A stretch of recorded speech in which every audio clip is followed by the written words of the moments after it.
Le frère fut surpris de voir sa sœur, habituellement extravagante, ramasser une feuille de chou tombée sur la table et la mettre dans sa bouche. Il ne put s'empêcher de la réprimander pour sa manière de manger peu raffinée. La sœur, effrayée, ne cessait de s'excuser. En voyant cela, le frère prit un morceau de porc braisé et le posa dans son bol. Cependant, elle fut de nouveau terrifiée et se mit à trembler. Les traumatismes vécus peu de temps auparavant refirent soudain surface dans son esprit. L'odeur du fer brûlant sur sa peau lui donna la nausée. Elle murmurait sans cesse « Ne me frappe pas ». À ce moment-là, ses parents adoptifs lui demandèrent si elle avait été maltraitée. Tout avait commencé un mois plus tôt, lorsque la jeune fille avait avoué ses sentiments à son frère, qu'elle aimait depuis 7 ans. En voyant la lettre d'amour, le frère entra dans une grande colère. Bien qu'il ne soit pas lié par le sang, la jeune fille ne devait pas avoir de telles pensées. Le cœur brisé, elle s'enfuit de la maison, mais fut enlevée par un groupe de criminels. Peu après, le frère reçut un appel pour une rançon. Suivant le conseil de sa secrétaire, il décida de laisser sa sœur tirer une leçon de cet enlèvement, espérant qu'elle n'aurait plus jamais de tels sentiments pour lui. Il refusa donc de payer la rançon de 30 millions de dollars. La secrétaire mentit en prétendant que les ravisseurs voulaient seulement lui faire peur. Mais en réalité, durant le mois de sa captivité, la jeune fille fut battue chaque jour par ses geôliers.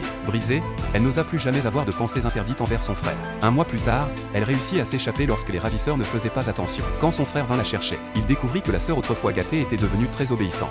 Mais l'odeur désagréable de son corps le mettait mal à l'aise. De retour à la maison, la jeune fille se lava immédiatement, enfilant plusieurs couches de vêtements pour cacher ses blessures. Le frère remarqua les marques à ses poignets, et lui demanda avec inquiétude d'où elles venaient. La jeune fille mentit, disant qu'elle était simplement tombée. Elle croyait à tort que son frère et ses parents adoptifs avaient refusé de payer la rançon pour la sauver, alors qu'en réalité, tout avait été orchestré par la secrétaire, qui voulait épouser le frère et devenir l'épouse du PDG. Ce soir-là, les parents adoptifs préparèrent les plats préférés de la jeune fille, mais elle se mit à attraper la nourriture avec les mains. Tout le monde la regarda, stupéfait. La jeune fille saisit aussitôt ses baguettes et se mit à manger du riz frénétiquement. À ce moment-là, son frère plaça un morceau de porc braisé dans son bol. En voyant la viande, elle se souvint de la scène où les ravisseurs l'avaient marquée au fer chaud, et elle fut aussitôt prise de dégoût et se mit à vomir. Elle pleurait sans arrêt, « Ne me frappe pas ». Les parents adoptifs lui demandèrent si elle avait été maltraitée, mais la jeune fille ne répondit pas, car elle croyait que c'était son frère et ses parents adoptifs qui l'avaient abandonnée, ce qui avait conduit à sa tragédie. Après le repas, le père adoptif lui demanda si elle aimait encore son frère, et envisageait toujours de l'épouser. La jeune fille avait aimé son frère pendant 7 ans, mais avait été méprisée par lui, et avait enduré d'innombrables tortures à cause de cet amour.